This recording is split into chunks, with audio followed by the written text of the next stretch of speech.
Hey,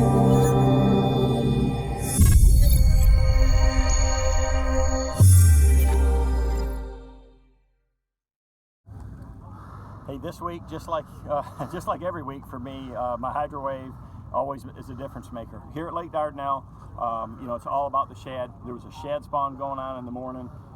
Every morning I would kind of start on that shad spawn, and I would run that pattern on that spawning bait. And I always like to try to run a delay, but when you're on the shad spawn, you really want that sound going all the time. So a 15-second delay is really all you want. Then the other key is how much wind you have. So if you're fishing a bank with the wind kind of blowing onto it or anything like that, you do want to run your volume up. Here this week, it was almost always dead calm in the mornings, so I would run it on a low volume, and you can just see, you get around that grass, and you just get those shad spawning. They'd hear, that sound, and just like other shad around them spawning, they'd get going. Bass would start blowing up on them.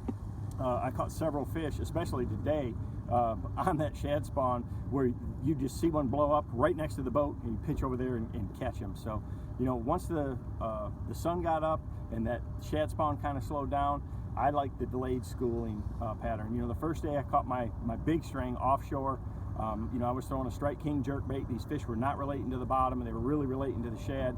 So I was running the delayed schooling pattern, and I was running it because, again, it was dead calm. I was running it with a 30-second delay, and I ran the volume low. So I'm getting close to that structure, trying to make these fish react to it, to the bait. The bait was present, the bass are there, the Hydrowave, or the sound of that Hydrowave, is the trigger to get them going. So delayed schooling is one of my favorite patterns. So my all-time favorite pattern, for this time of the year, early summer, when the fish start getting offshore and they're really focused on the bait. If you got bass and bait in close proximity, you got those shad, that delayed schooling pattern is money in the bank.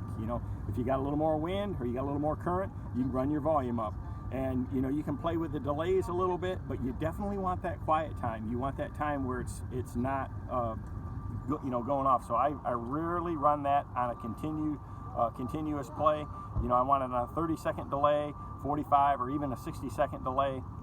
So those fish just have that kind of quiet time, and when they hear other bass attacking the shad, they're going to trigger and bite. Yesterday morning, I caught my fish on top water first thing in the morning, and I actually got them to school right there by the boat, and I caught them on a Strike King Sexy Dog. So it's just, anything like that you can use to your benefit to get a few extra bites makes a big difference, and the Hydrowave has always been there for me.